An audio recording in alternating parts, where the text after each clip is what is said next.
Creando Puentes.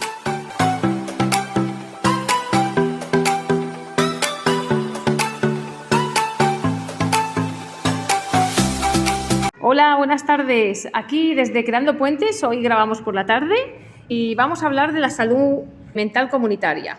Para ello tenemos a Antonio Martín o Toni Martín. Él trabaja en el CAP de Guinardó, es enfermero y, bueno, como siempre, nuestros colaboradores. Hola, ¿qué tal? Hola. Y nada, y Antonio, bienvenido. Hola, buenas.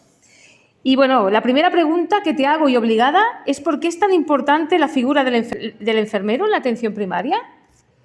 Bueno, la atención primaria cuando se hizo la reforma en el año 86 se cambió un poco lo que era el concepto, no tanto a la curación, sino como más a la prevención y promoción de salud.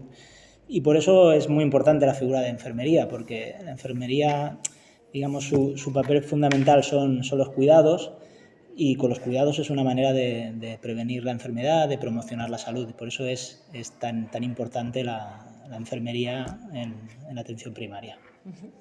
Hola, Toni. Soy María José. ¿Cuántos años hace que trabajas como enfermero?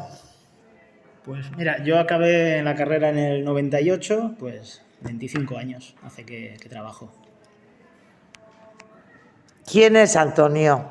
Bueno, eso de definirse siempre es difícil. Pues yo te diría que, bueno, pues una persona que intenta hacer las cosas lo mejor posible, del día a día intentarlo hacerlo lo mejor posible, ¿no?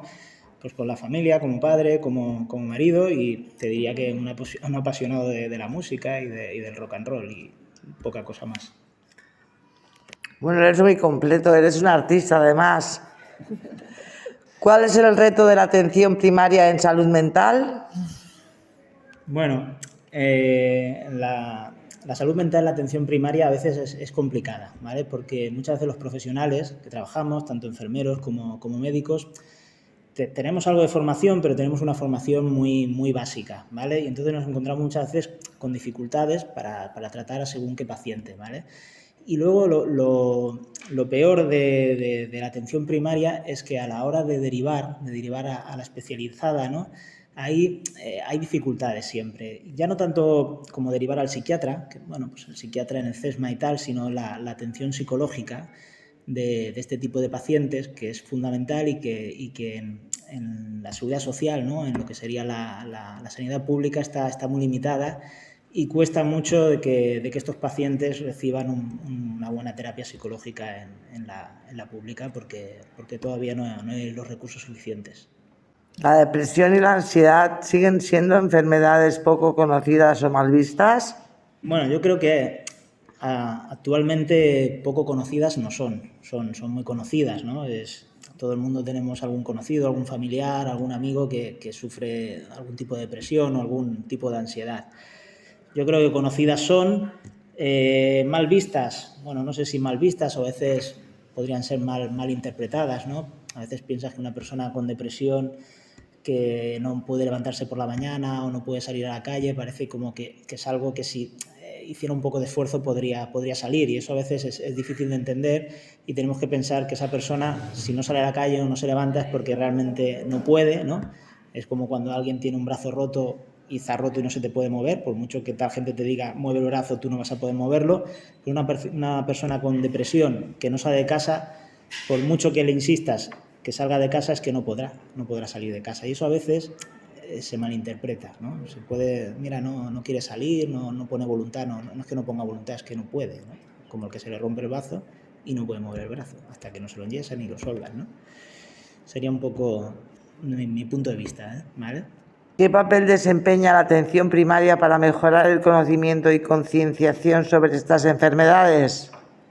Bueno, la atención primaria como prevención y promoción de la salud debería ser básica, ¿no? Para también, igual que prevenimos que la gente tenga obesidad o que tenga diabetes o que tenga colesterol, la atención primaria también tendría que prevenir que hubieran enfermedades de salud mental. Pero ahí todavía falta mucho, falta formación a los profesionales, falta los recursos necesarios para poder derivar correctamente donde hay que derivar, y eso todavía falta. Pero sí, debería, igual que prevenimos el colesterol, deberíamos prevenir también las enfermedades mentales. Y en su detección, dado que son enfermedades con gran variedad de síntomas y causas, Vuelve a ser un poco lo mismo, ¿no? En la atención primaria tenemos unas nociones básicas. No somos psiquiatras ni somos enfermeros expertos en salud mental. Tenemos unas nociones básicas y podemos detectar, a veces nos es fácil detectar lo que podría ser la típica ansiedad o la típica depresión, pero en sus etapas leves, ¿no? Luego es mucho más difícil que nosotros podamos detectar un trastorno mental severo, ¿no? Porque nos pueden hacer confundir los síntomas, ¿no? Mejor una persona que venga con pensamientos obsesivos o con compulsiones, pues nosotros a lo mejor no lo podemos diagnosticar bien y lo envolvamos en una ansiedad, que es una ansiedad porque no deja de ser una enfermedad de carácter ansioso, pero ya con unas connotaciones diferentes, ¿no?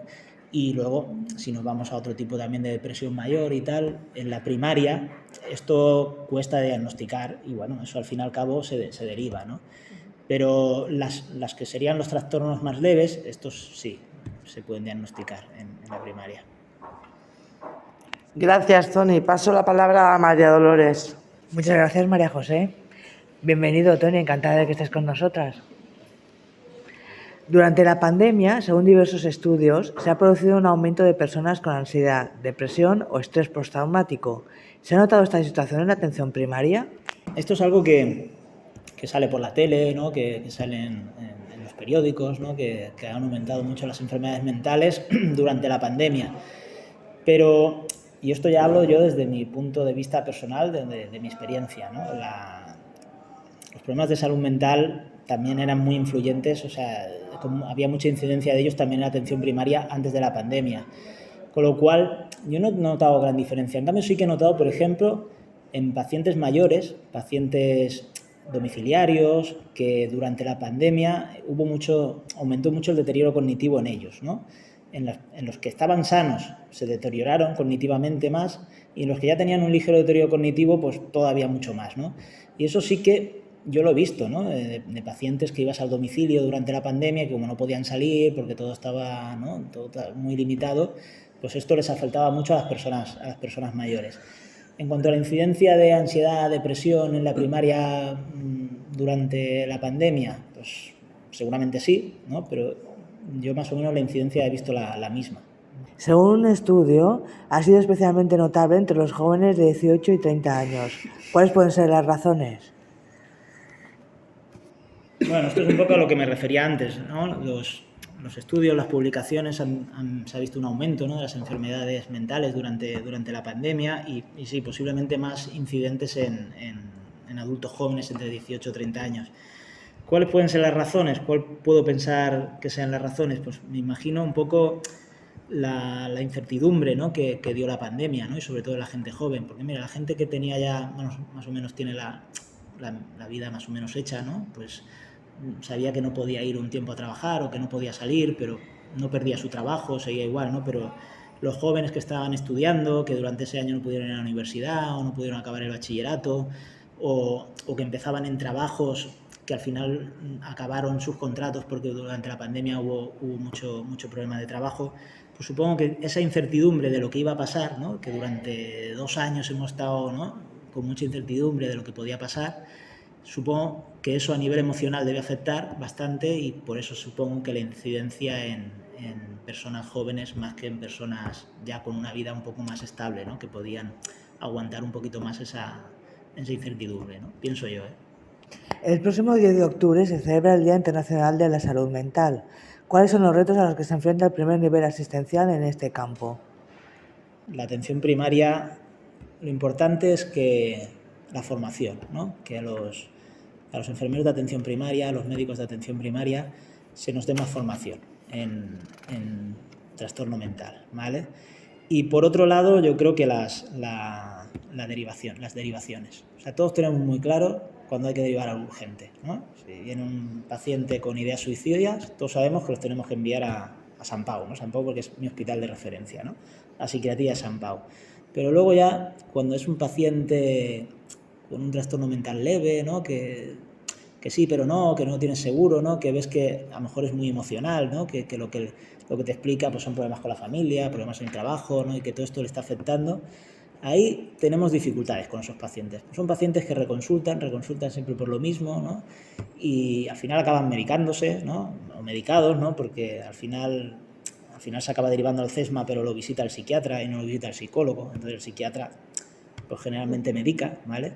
Y como no lo visita el psicólogo, pues se quedan a veces con la medicación crónica y luego cuesta quitarla. Luego hay que diferenciar los pacientes que tienen recursos económicos y los que no tienen, porque los que tienen recursos económicos a veces le puedes aconsejar una terapia privada, si lo pueden costear, pues se lo costean, pero el que no tiene recursos no se lo puede costear, ¿no? Y entonces ahí está un poco el problema. Entonces el tema es este, ¿no? Más formación para los profesionales y un poco facilitar más la derivación, sobre todo a nivel de las terapias psicológicas, no tanto psiquiatría, que psiquiatría más o menos se puede derivar bien, sino el tema del tratamiento psicológico. Muchas gracias, Tony Martín. Pasa la palabra a Mercè. Hola, soy Mercedes. A ver, siempre falta tiempo en atención primaria. Eso es algo que siempre decimos, ¿no? Los profesionales de la atención primaria que falta tiempo. Y es verdad que falta tiempo. Yo, si esta entrevista la escucha algún compañero mío, luego me dará caña, ¿no? Pero a veces también el tiempo lo gestionamos mal, ¿vale? Los profesionales de atención primaria a veces gestionamos mal el tiempo y a veces no solo el profesional, sino también lo que serían los directivos, la organización en sí, ¿no? Yo creo que aprovechando más las competencias de todos los profesionales, los perfiles de cada profesional, se podría mejorar la organización y eso, a partir de ahí se podría mejorar el tiempo, ¿no? que disponemos, ¿no? Es muy diferente atender a una persona que te venga con ansiedad o depresión de urgencias, porque te viene de urgencias y en urgencias tienes 30 pacientes más detrás, ¿vale? El tiempo que le vas a dedicar es muy diferente. Así si ese paciente te viene con una hora programada, ¿no? Con una cita previa, con lo cual puedes disponer de 15 minutos para él, ¿no? Y eso a veces falla la organización, porque a veces es difícil poder coger hora pronto en el CAP y al fin y al cabo obliga al paciente a ir de urgencias. Y si viene de urgencias, pues menos rato le podemos disponer porque hay más pacientes, ¿no? Y entonces eso es a veces organizativo, ¿no? Y ahí es algo que ahora se está trabajando mucho, ¿no? Las direcciones altas del ICS están trabajando con el tema de la accesibilidad, porque está claro que lo bueno es que te vea tu profesional de referencia, tu enfermero, enfermera de referencia, tu médico, tu doctora de referencia, ¿no? Que no cada día de urgencias te visite uno diferente, porque entonces se van tapando pequeños agujeros, ¿no? Pero haciendo chapucillas, pero no resolviendo el problema. Entonces sí que es verdad que a veces falta tiempo, es verdad, pero si nos organizáramos mejor, podríamos dedicar más tiempo. ¿Qué se espera de la actuación en entrega, en estrategia, eso, de salud mental del gobierno? ¿Cómo el gobierno plantea la salud mental? Vaya. Bueno, esto a veces suena a palabras vacías. La verdad es que suena a palabras vacías, porque hace ya bastantes años que se habla del plan estratégico de la salud mental aquí en Cataluña, dentro del plan de salud, ¿no? Y bueno, y es eso, ¿no? Un poco se puso... Esto es muy curioso lo que os voy a explicar, porque ahora los centros de atención primaria tienen un profesional que es psicólogo general sanitario, ¿vale? Tiene esa especialidad, o el máster de psicología general sanitaria, y lo llaman como referente de bienestar emocional. Pues el referente de bienestar emocional solo puede hacer terapias grupales, no puede hacer terapias individuales, ¿vale? Que está bien, que las terapias grupales están bien, pero necesitaríamos también que hicieran terapias individuales, ¿no? Porque hay a veces pacientes que cumplen unos criterios, por ejemplo, grupos de duelo, ¿no? Personas que han fallecido un familiar, ¿no? Es muy emocional y un grupo de duelo, como un grupo de autoayuda que lo dirige el referente, pues está muy bien. Pero luego hay otros pacientes que necesitan más la intervención individual, ¿no? Que necesitan un espacio donde el psicólogo les pueda escuchar, donde pueden expresar y eso, este profesional, pues yo a día de hoy no sé muy bien por qué no puede hacer atención individualizada. Yo creo que es una figura desaprovechada. Claro. Tenemos una figura que podría ser muy potente y que solo la podemos tener para grupal. Que está bien, que está muy bien, porque mejor tener eso que no tener nada, pero ¿por qué no poder tenerla como que pudiera hacer grupales, pero 2 o 3 días a la semana hacer intervención individual para gente que necesita una intervención más y que fuera como puente entre lo que sería la atención primaria y el CESMA, y la atención psicológica del CESMA, Claro. podría ser de puente, ¿no? Pero ahí está esta figura que solo hace terapia grupal, que está muy bien, porque es mejor eso que nada, pero yo creo que se podría dar un paso más adelante. Y bueno, y estas estrategias, ¿no? Que esta era una figura que hablaban, ¿no? En el plan de salud y tal, pues ha quedado un poco, ¿no? Y lo demás, pues lo mismo, o sea, desarrollar bien esta figura, más formación para los profesionales de primaria y potenciar, yo creo que hay que potenciar mucho la terapia psicológica acá en el CESMA también. Claro, que haya ¿vale? más, ¿no? Sí, porque o sea, no puede ser que a un paciente lo vea el psicólogo cada 3 meses. El psicólogo le va a ayudar con eso, necesitaría como mínimo ir cada 15 días para que una terapia fuera más realmente efectiva. ¿Vale? Pues bueno, un poco sería, esperamos eso un poco del gobierno, ¿no? ¿De la depresión se sale? Yo pienso que sí. A ver, la depresión es una enfermedad y las enfermedades hay enfermedades que se curan, enfermedades que no se curan y enfermedades que se cronifican, ¿no? Entonces, como toda enfermedad, pues se puede... A ver, es verdad que hay enfermedades que no se curan, ¿no? Como la diabetes, hasta ahora no han sacado la cura de la diabetes, ¿no? O la hipertensión o cosas así, ¿no? Pero la depresión se puede curar, ¿vale? Lo que pasa que no es fácil. Pero yo pienso que no solo se cura con medicación, o la medicación no es lo que te cura, ¿no? La medicación, si tú tienes depresión, tienes síntomas de tristeza y te dan un antidepresivo, el antidepresivo actúa para el síntoma, ¿no? Es como el paracetamol para la fiebre si tienes una gripe, pero el paracetamol no te cura la gripe se acaba curando sola, ¿no? Porque un virus se marcha, ¿no? La depresión pues sola no se cura, ¿no? Hay que hacer algo, ¿no? Y yo creo que lo que la cura es la terapia psicológica y la medicación ayuda a que el paciente se encuentre mejor y pueda hacer mejor esa terapia, porque si una persona no puede salir de casa o no hay manera de sacarlo de casa, es muy difícil que pueda hacer terapia psicológica. Le dan un antidepresivo, se encuentra un poquito mejor, ya puede hacer ese esfuerzo de poder ir a hacer la terapia y poco a poco entender por qué le pasa, por qué tiene ese síntoma de tristeza, qué es lo que hay alrededor de él, ¿no? o de ella, que le provoque esa sintomatología, pues a partir de ahí se puede empezar a curar. Pero a veces nos quedamos en la medicación al final, si no va ligada a otros tratamientos, al final pues se puede acabar cronificando. Pero sí, o sea, hay tanto que se puede curar la depresión, ¿vale? Va, María José. Hola Toni, estoy de nuevo aquí contigo. ¿Qué es lo más positivo de tu trabajo y lo más negativo? Bueno, yo siempre pienso que lo más positivo es que casi todos los días te marchas sintiendo que has hecho algo que le ha podido ayudar a alguien, ¿no? A veces, aunque sea muy poco, ¿no? O sea, estás en urgencias y una persona te viene porque poco puedes hacer a veces en urgencia por el tiempo que tienes, ¿no? Pero a veces simplemente poder escuchar a una persona, ¿no? Eso simplemente le puede ayudar, aunque tú le dediques 5 minutos de escucha y de empatía, ¿no? A veces te vienen en urgencias, te viene de todo, ¿no? Te viene desde el que te viene la gripe o la diarrea, ¿no? Esto en primaria, ¿eh? O el que se ha hecho un pequeño corte, o el que se ha hecho un corte muy grande y lo envías al hospital, ¿no? O el que viene porque le duele el pecho y hay que hacerle un electro, o viene mucha gente por temas de ansiedad, sobre todo por crisis de pánico, ¿no? Es de la persona que te viene con una crisis de pánico, que al final te explica, porque en el trabajo le están haciendo la vida imposible. Si tú eso lo recoges bien, ¿no? Lo entiendes y te pones en su lugar y no lo juzgas ni nada, en esos 5 minutos que tienes para atenderle de urgencias, le estás haciendo mucho bien, ¿no? Y a veces el paciente sale simplemente mejor porque le has escuchado, ¿no? Y yo creo que esa es la sensación positiva que me voy, ¿no? A veces por sentir que de alguna manera, con muy poquita cosa, ¿no? Con simplemente escuchar, ¿no? Sin hacer grandes cosas, tienes la sensación de que has ayudado a alguien, ¿no? Y lo más negativo, pues un poco lo que venimos, un poco a veces la falta de recursos, ¿no? O sea, el no poder, pues esto, a veces, ya no tanto enfermería, ¿no? Pero a veces medicina, ¿no? Que son los que derivan más a los especialistas, ¿no? A veces la negativa que hay muchas veces de los especialistas a recibir que derivaciones, ¿no? Y tú derivas a un paciente, el médico de familia deriva a un paciente porque su competencia ha llegado hasta ahí, a partir de ahí él ya no sabe cómo tratar a ese paciente y que el especialista te lo devuelva diciendo que él no lo trata porque considera que no lo va a tratar y te lo devuelve otra vez a la primaria, ¿no? Esto pasa muchas veces en traumatología, ¿no?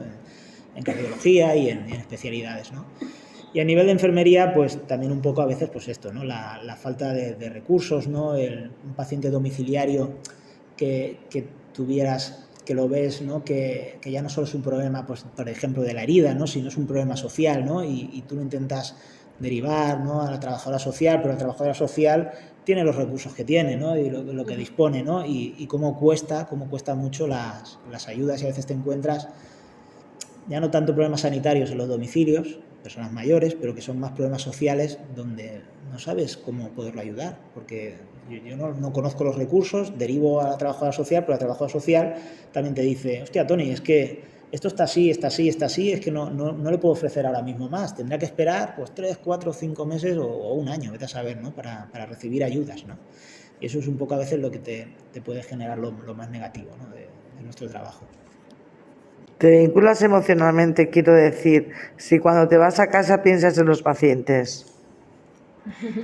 Bueno, yo la verdad que tengo la suerte, a veces hay otros compañeros o compañeras que no, pero yo tengo la suerte de desconectar bastante. O sea, yo salgo del CAP y desconecto bastante. Eso no quiere decir que hayan casos concretos que se te queden un poco en la mente, ¿no? Y esa noche pues te acuerdes de ellos o varios días, ¿no? Por ejemplo, yo ahora me viene a la cabeza, ¿no? un paciente que tenía, cuando trabajaba en Granollers, tenía un paciente de 15 años que tuvo varios tumores en la cabeza, ¿no? Y lo tuvieron que operar varias veces, ¿no? Y yo lo cogí con 15 años, ¿no? Porque es la edad de que un chico pasa de pediatría, pasa digamos, a la edad adulta, digamos, sanitaria. A partir de los 15 años pasan a lo que serían adultos, sí, a partir de los 15 años. Entonces yo cogí a ese chico con 15 años con este problema de tumores y creo, porque yo, sí, a lo mejor lo tuve 3 o 4 años porque luego yo ya marché y vine a Barcelona, pero en esos 3 o 4 años vi como primera intervención, segunda intervención, el tumor se volvía a generar, a regenerar, ¿no? Y como cada intervención, cada vez él perdía más movilidad de su cuerpo, ¿no? Se paralizaba, porque claro, estos tumores cerebrales a veces pasan, ¿no? Están tan enganchados que por más que el neurólogo, el cirujano, el neurólogo quiera extirpar, siempre toca algo el cerebro y algo queda afectado, ¿no? Y como este chico cuando cumplía 17, 18 años, ¿no? Pues él cada vez estaba más afectado, cada vez lo veías también a nivel emocional más afectado, porque claro, él era un chico normal, ¿no? Y con 15 años tiene ese tumor y de golpe por porrazo su vida cambia, y también la atención a los padres, ¿no? Que es muy duro tener un chico de 15 años que ves que se va quedando cada vez más inmóvil, ¿no? Luego yo le perdí la pista porque cambié de CAP y me vine a trabajar a Barcelona, pero tenía un mal pronóstico, pues cada vez que iba a su casa, porque le ponía un tratamiento, ¿no? Que a veces porque hacía muchas anemias y le ponía eritropoyetina, ¿no? Para evitar la anemia y tal, pues bueno, cuando lo veías pues te afectaba, ¿no? Y bueno, siempre hay casos y casos que te acuerdas más y que si no se te olvidan. Pero bueno, yo ya digo, el día a día tienes un poco cuando sales del CAP de desconectar, porque cada día te explican sus problemas, ¿no? Y claro, cada uno tiene sus problemas, ¿no? Y bueno, hay que un poco desconectar. Desde luego, de este caso tampoco me voy a olvidar yo. ¿Qué podrías contarnos? ¿Alguna anécdota que has vivido en el trabajo? Bueno, mira, sí, una anécdota que a veces cuento, ¿no? Y a veces pues, a un compañero nuevo que viene, que tal, pues le explico, ¿no? Yo cuando empecé a trabajar en la primaria, empecé en el año 2000 a trabajar, ¿no? Y yo empecé en la primaria rural, ¿vale? O sea, en CAPs muy pequeñitos de pueblos, ¿no? Que a veces había pues un enfermero, un médico y un administrativo, ¿no? En sitios muy pequeños. Y ese año que empecé, bueno, pues nos llamaron, estaba la administrativa, estaba el médico y estaba yo. El médico era un médico del pueblo de toda la vida y yo que estaba haciendo una sustitución. Prácticamente había acabado la carrera y era mi primer verano trabajando un agosto, ¿no? Y entonces nos llaman diciendo que se había mareado un hombre el pueblo era San Antonio de Vilamayor, que ahora ha crecido mucho, pero que hace 20 años atrás era un pueblo que era más pequeñito, ¿no? Y había muchos prados y muchos terrenos y tal, ¿no? Y nos dicen que se había mareado un hombre en un prado, ¿no?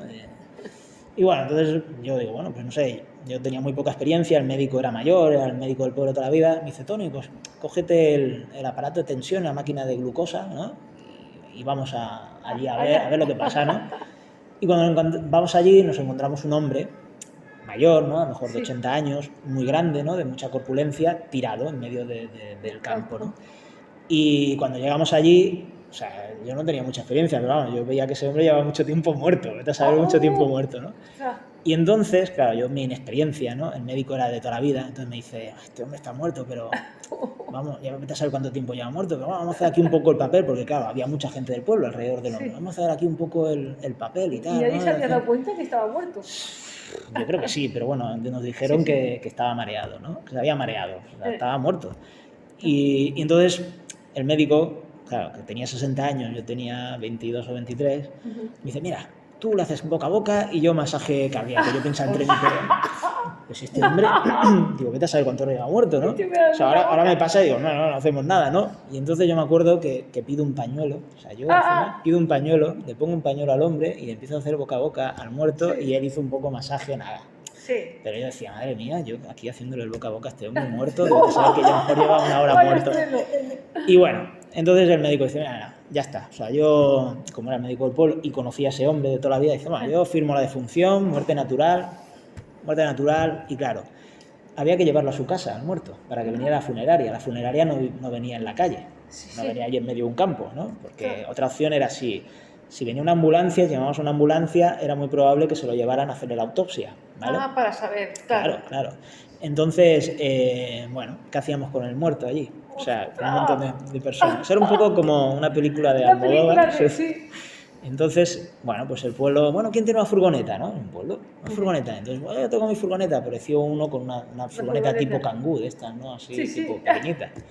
Y entonces había que meter al muerto en la furgoneta. Y entonces era de película, ¿no? Porque ya ves cogiendo, que empezó muerto, pesaba, el hombre era muy corpulento, entre 3 o 4 cogiendo al muerto, ¿no? En la furgoneta, no podíamos cerrar la puerta, teníamos que doblar los pies y apretar para adentro, ¿no? Y bueno, yo me acuerdo que durante varias noches soñé con el muerto, porque era la sensación, ¿sabes cuando ves un perro muerto en medio de un campo? Que te afecta. Pero era una persona, y encima la cogimos, la metimos en la furgoneta, apretujamos ahí, en plan, y de película, de risa, pero no hacía gracia, ¿no? En ese momento no hacía nada de gracia. Y entonces al final se lo llevaron a la casa y en la casa pues ya vendría la funeraria y ya lo enterrarían y toda la historia. Pero como anécdota sí que se me viene a la cabeza. Pero nadie lo vio caer, que se mareó, no sabes cuánto tiempo llevaría muerto. No sabíamos, pero llevaba tiempo porque estaba bastante pálido y bueno, estaba caliente, pero era seguramente que llevaba más de media hora muerto allí. Entonces Madre mía. No Así tenía... que te estrenaste bien, ¿eh? Me estrené bien. Sí. De película. Gracias, Toni. Paso la palabra a Consuelo. Hola Toni, bienvenido. Soy Consuelo. Sabemos que cantas profesionalmente. Toni Cuadrado, ¿cómo se considera? ¿Enfermero o cantante? Bueno, Toni Cuadrado sería mi nombre artístico. A ver, yo me considero más enfermero porque es lo que hago cada día y porque es lo que realmente me da el pan para comer, ¿no? O sea, lo de cantante es más un hobby, ¿no? Sí que es verdad que hacemos actuaciones y cobramos por ellas, pero no para vivir, ¿no? Entonces, si me dices qué me gustaría hacer más, pues me gusta más cantar el grupo, ¿no? O sea, me gusta, y si pudiera elegir con qué me podría ganar la vida, pues te diría más pues de músico, ¿no? De cantante de rock. Pero como no ha sido así y es difícil, eso es muy difícil, pues me considero enfermero y cantante sería como un hobby. ¿Qué consejos le darías a un futuro profesional de enfermería? Bueno, yo ya a veces tenemos estudiantes de prácticas, de enfermería prácticas, y tanto a un estudiante de prácticas como a una persona que venga, un enfermero joven o enfermera joven que llegue y haga una suplencia y tal, yo a los estudiantes siempre les digo esto y a los profesionales que llevan generalmente también, ¿no? Es un poco pues que se pregunten un poco el porqué de las cosas, ¿no? Que no hagan las cosas porque así lo hizo una guía de práctica clínica o porque así se la han enseñado a la universidad o porque lo que sea, ¿no? Que se pregunten, busquen el porqué de las cosas, ¿no? Que lo puedan llegar a entender, porque si no se convierte en muy mecánico, ¿no? Si tú estás curando una herida y solo ves la herida y no te preguntas la causa de la herida, el porqué y las cosas que hacen que tratas la herida superficial, que a veces pues en lugar de ayudar la empeoras si no sabes la base de por qué, ¿no? Una herida puede ser porque se ha dado un golpe y ya está, pero esa herida, a lo mejor que se ha dado un golpe, lleva mucho tiempo que no cicatriza porque hay un problema de base que no, porque tiene diabetes, porque tiene insuficiencia venosa, porque tiene insuficiencia arterial. Preguntarte, entender el porqué, ¿no? Y eso es lo que le diría, ¿no? Siempre no hacer las cosas mecánicas, ¿no? Las técnicas mecánicas, sino intentar entenderlas, porque si no las entiendes, si no te las... No, si tú sacas sangre, pero no sabes que la vena que estás pinchando va por aquí, que hay un tendón al lado, que lo que sea, ¿no? Si no sabes un poco la base de todo y lo haces mecánico, pues te equivocarás más. Eso es un poco, ¿no? Que busquen el porqué de las cosas. ¿Crees que la salud mental está estigmatizada? Me refiero si una persona con diagnóstico mental y otra persona con otro tipo de diagnóstico son tratadas de la misma forma. Bueno, pues desgraciadamente el trato es diferente y eso es un fallo nuestro, ¿vale? Un fallo de los profesionales sanitarios, ¿no? A veces no nos ponemos en su lugar, no entendemos, ¿no? O sea, te viene una persona que te viene con pongo una crisis de ansiedad, ¿no? Porque es mucho lo que viene, ¿no? Una persona que viene con crisis de ansiedad y que ha venido muchas veces por lo mismo, ¿no? Al fin y al cabo, y desgraciadamente, y lo hacemos más, ¿no? Decimos, ya está aquí el hipocondriaco, ya está aquí el pesado que no tiene nada, ¿no? Aunque no se lo decimos, pero lo pensamos, ¿no? Y cuando ya piensas eso, ya la atención tuya es horrible, ¿no? O sea, Claro, ya cambia. claro, porque no te estás yendo no lo estás entendiendo, ¿no? Una persona que viene con crisis de ansiedad porque tiene sensación de que le está dando un infarto, que tiene sensación de muerte inminente y que te dice, a mí me pasa algo, yo me voy a morir, ¿no? Y le has hecho a lo mejor ya 5 electros en el último año y todos son normales, ¿no? Bueno, pues al final lo etiquetas como el hipocondriaco, el pesado y tal, y realmente lo que a él le pasa es real. Él tiene esa sensación, él lo vive, es real, ¿no? Lo que pasa es que la solución no está en hacerle el electro. O sea, no hay que buscar la causa, no es el corazón, la causa son los pulmones, respira bien, el corazón le late bien, ¿no? La causa es otra, ¿no? Muchas veces pues puede ser un problema familiar, al fin y al cabo muchas veces un tema emocional, ¿no? Y aquí fallamos porque en el momento que tú lo etiquetas y lo consideras, aunque no se lo dices, ¿no? Pero tú mentalmente ya estás pensando que es el pesado de turno, pues sí, a veces para que se vaya rápido le haces el electro que se quede tranquilo, pero no estás, por lo mismo, no estás en la causa, ¿no? Te va a venir la semana que viene por lo mismo, ¿no? Claro, y sí, eso es un poco, ¿no? Y así en todas las enfermedades mentales, ¿no? Muchas veces los enfermos mentales, pues esto, ¿no? Se les tacha de pesados o lo que sea, ¿no?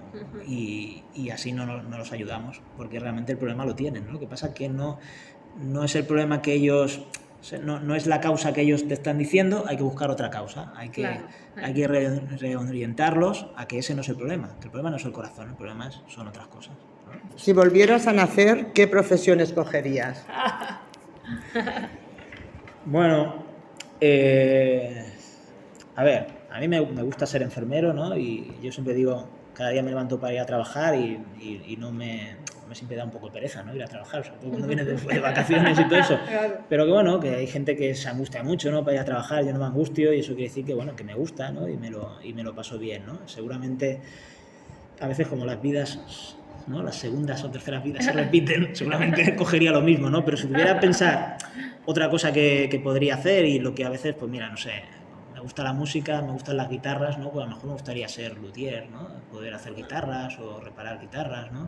Y a veces también, a veces veo programas estos que restauran coches, ¿no? Estos programas que dan en Discovery Max y estas cosas, pues piensa, hostia, pues ser mecánico, restaurador de coches y, ¿no? Estas cosas pueden ser, tiene un taller, una creativo, cosa así, ¿no? Sí, algo así un poco de artesanal, ¿no? Digamos, pero pues sí, a lo mejor, pero no sé si, porque tampoco se me dan muy bien las cosas muy artesanales, pero a lo mejor podría ser, lo pienso y digo, hostia, esto molaría hacer algo de esto, ¿no? Pero bueno, sería un poco esto. Sí, una pregunta libre. Yo quería preguntarte por qué escogiste esta profesión. ¿Por qué cogí esta profesión? Mira, yo cuando tenía 16 años tuve un accidente de moto, ¿vale? Me hice bastante daño en una pierna Y eso me hizo, que en ese momento yo iba a tercero de BUP, ¿no? Entre tercero de BUP y COU me pilló, ¿no? Y me hizo incluso perder un año. Tuve que repetir COU porque me costaba mucho ir con las muletas y tal, tenía que subir una cuesta muy grande para llegar al instituto y cuando llovía me podía caer y incluso el traumatólogo que me llevaba me decía, mira, pídate este año de descanso, recupérate bien, porque estuve mucho tiempo con muletas, estuve un año y medio con muletas, estuve mucho tiempo. Recupérate bien y, oye, los estudios ya vendrán, ¿no? Tenía 16 años, a mí me gustaba la música, pero al estar mucho tiempo en casa, pues fue cuando me interesé mucho por la música, y empecé a escuchar mucho Bruce Springsteen, y fue cuando me empecé, como no podía hacer cosas con las piernas, pues digo, voy a aprender a tocar la guitarra mientras, ¿no? Fue cuando aprendí a tocar la guitarra y tal. Y yo me acuerdo que yo estaba muy contento, ¿no? Con el traumatólogo que me llevaba, estuve un mes y medio, sí, bueno, un mes y una semana así hospitalizado en Canruti, y también tenía muy buena opinión de las enfermeras que me trataron, ¿no? Entonces, como que a partir de ahí me empezó a interesar un poco el tema sanitario, ¿no? Y también con la música, ¿no? Yo también tenía sensación, ¿no? Que al estar así tanto tiempo en casa, ¿no? Y con una edad, pues eso, ¿no? Adolescente, ¿no? Que veías que tus amigos se iban a las discotecas y que tú te quedabas en casa, que sí, que te venían a ver y tal, pero claro, cuando llevas tanto tiempo cada vez te van a ver menos y estas cosas, ¿no? Y un poco yo tenía tenía sensación como que ese año y pico me salvó un poco también la música, ¿no? El poder escuchar música me salvaba, ¿no? Y entonces, como quería ser músico y lo veía difícil, ¿no? Poder vivir de la música, siempre lo he visto difícil. Digo, ¿qué otra cosa podría hacer que también ayudara a las personas, ¿no? Porque yo tenía la sensación, ahora ya no la tengo tanto, ¿no? Pero en aquel momento tenía la sensación que la música ayudaba a la gente, ¿no? ¿Y qué podía hacer que fuera alternativo a la música, que pudiera ayudar a la gente, ¿no? Entonces pensé, pues bueno, alguna profesión sanitaria.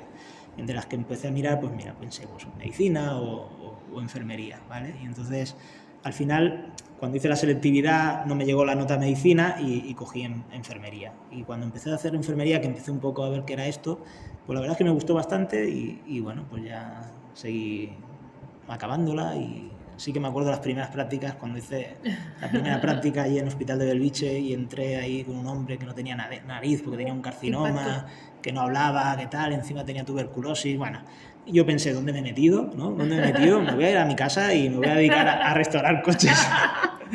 Pero luego pasé ese trauma, ¿no? Inicial, ¿no? Sí. También apoyado con mi compañera de prácticas, que como nos pasó los dos a la vez, pues bueno, luego nos contábamos un poco, ¿no? Y nos ayudábamos mutuamente. Y pasado eso, pues ya luego empezó a gustar, ¿no? El hospital, luego estuve en la UCI me gustó mucho y luego también estuve en primaria haciendo prácticas también. Yo desconocía la primaria, ¿no? La enfermería en la primaria desconocía, porque claro, cuando eres joven, como tampoco te pones mucho enfermo, no vas al CAP nunca. Claro. Y yo nunca iba al CAP y no sabía lo que hacía una enfermera en la primaria y me sorprendió. Y esto es hace 20 años atrás. Ahora la enfermería en primaria tiene muchísimas competencias, ¿no? Más que antes. Muchísimas más que antes, ¿no? Y ahora, yo siempre lo digo, ¿no? Cuando la gente va al CAP de urgencias, muchas veces digo, no te ha atendido una doctora, te ha atendido una enfermera, y es la enfermera que te ha atendido, y si ella te puede resolver el problema, te lo resuelve, y si no puede, lógicamente, porque ya es una cosa más grave, te deriva al médico, pero es que el médico, cuando la enfermera lo deriva, muchas veces el médico lo deriva al hospital, ¿eh? O sea que habrá que pensar que a lo mejor en un futuro haya muchísimas más enfermeras en los CAPs y cada vez menos médicos, ¿no? de familia, porque como pasa en otros países, ¿no? Como en Inglaterra y otros países donde la primaria fundamentalmente es llevada por la enfermería. Sí.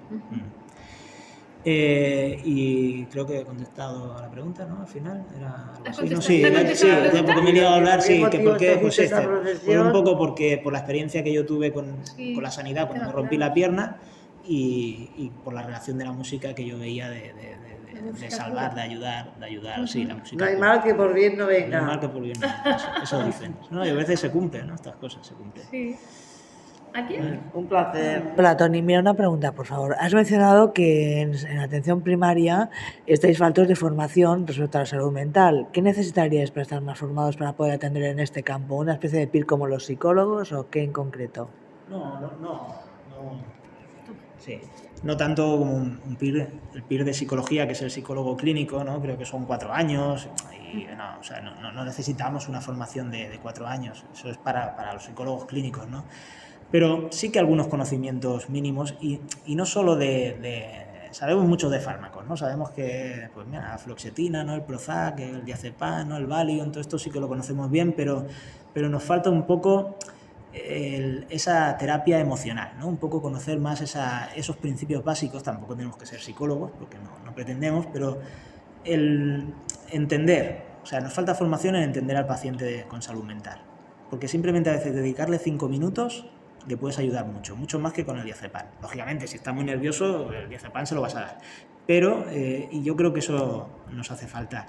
Y no es, pues, no es una formación peer, sino pues simplemente, pues igual que hacemos anualmente formación en reanimación cardiopulmonar, ¿no? Cada año tenemos que reacreditarnos, pues un año hacer un poco en relación de ayuda, simplemente relación de ayuda. No vamos a hacer una terapia, no somos psicólogos, pero saber esa relación, poder hacer esa relación de ayuda, porque eso le puede beneficiar al paciente, y luego poderlo dirigir bien al profesional que realmente le va a ayudar, ¿vale?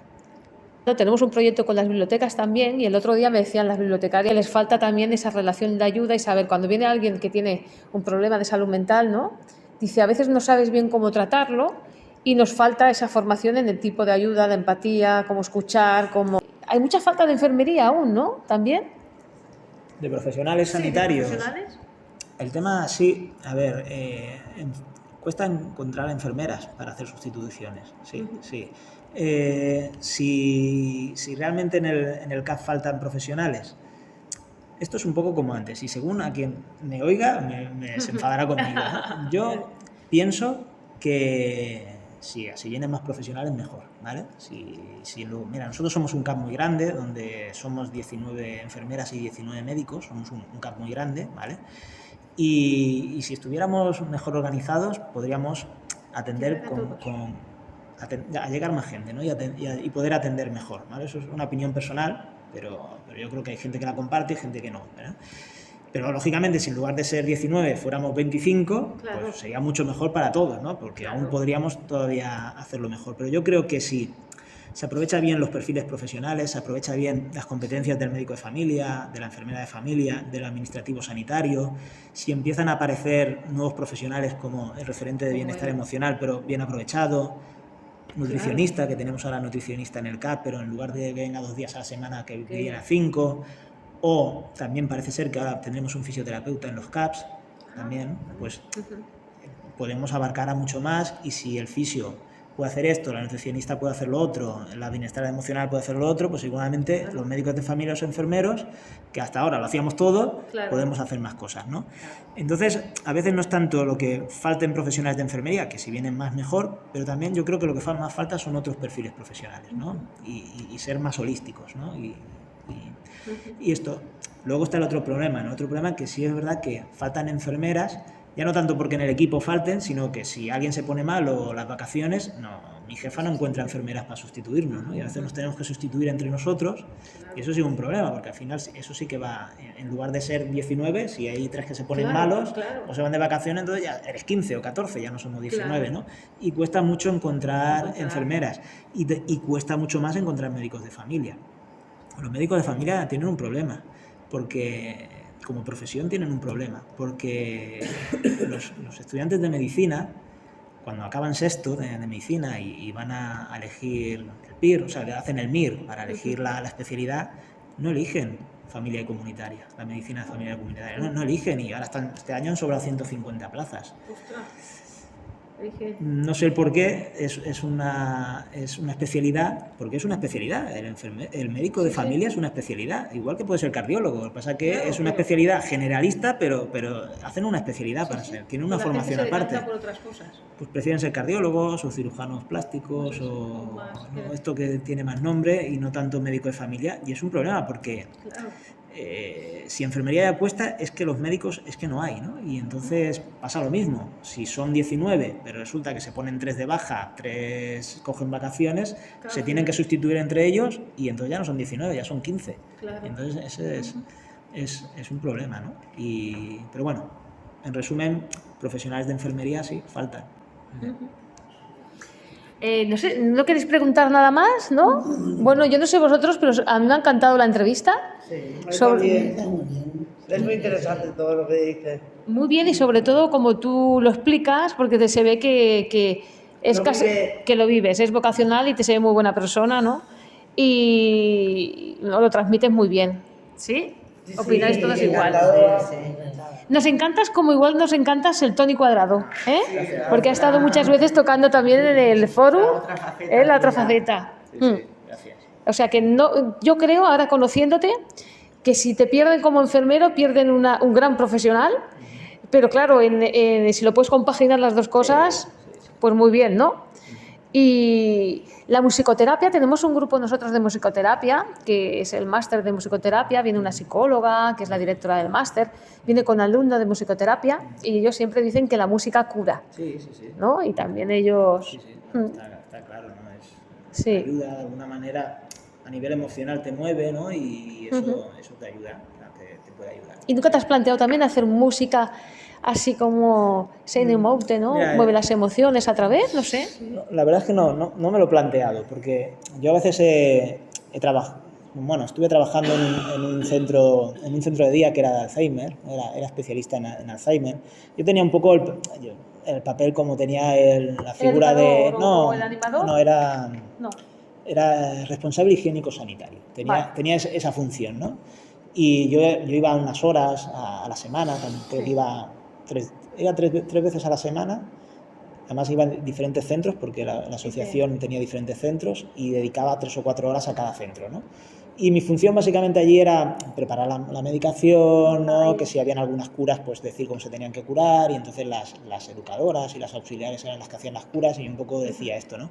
Pero me acuerdo cuando yo iba que a veces había pues una música terapeuta, ¿no? Y pues cantaba, tocaban, les daba instrumentos y tal, y era chulo, ¿no? Y esto, pero yo luego nunca sí que tenía un libro, bueno, tengo todavía un libro de musicoterapia, pero no lo he llegado a leer, ¿no? Pero nunca me lo he planteado, pero podía ser chulo, la verdad que podía ser chulo, ¿no? Porque es compaginar, no sería un concierto de rock, pero, pero sería pues esto, ¿no? Tocar algo la música, ¿no? Y instrumentos, ¿no? Pues podría ser chulo. Yo pienso que estarían tus dos profesiones dentro. Un poco, sí, ¿no? sí. Tu podría, hobby y tu profesión. Sí. ¿no? Pues mira, a lo mejor me lo planteo. Y no haría falta que tocaran instrumentos, lo podrías hacer a tu manera, ¿no? Con sí. tu letra, con tu música. Sí, mira, podría ser una idea. Bueno, nunca me lo he planteado, ¿no? Pero podría estar guay. Sobre todo en salud mental, que es tanto la escucha, ¿no? Lo que más se necesita, ¿no? Y a veces a través del mensaje, de la letra, ¿no? Pues sí. Se construye mucho. La verdad es que sí, que ayuda, sí. Pues nosotros te invitamos, ¿eh? Si alguna vez te animas a eso también, ¿eh? Pues vale. Si quieres hacer alguna prueba, ¿nos dejamos experimentar o no? Tenía que leerme el libro antes, ¿no?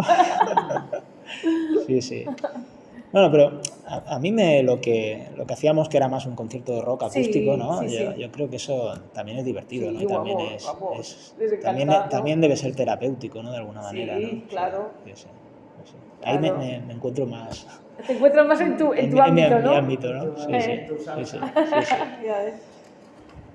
Bueno, pues si no hay más preguntas, un aplauso bien fuerte. Muchas gracias, como siempre estás invitado, y a cantar también, cuando tú quieras. Y bueno, nos falta la foto de grupo, ¿no? Bueno, creando puentes, hasta la semana que viene.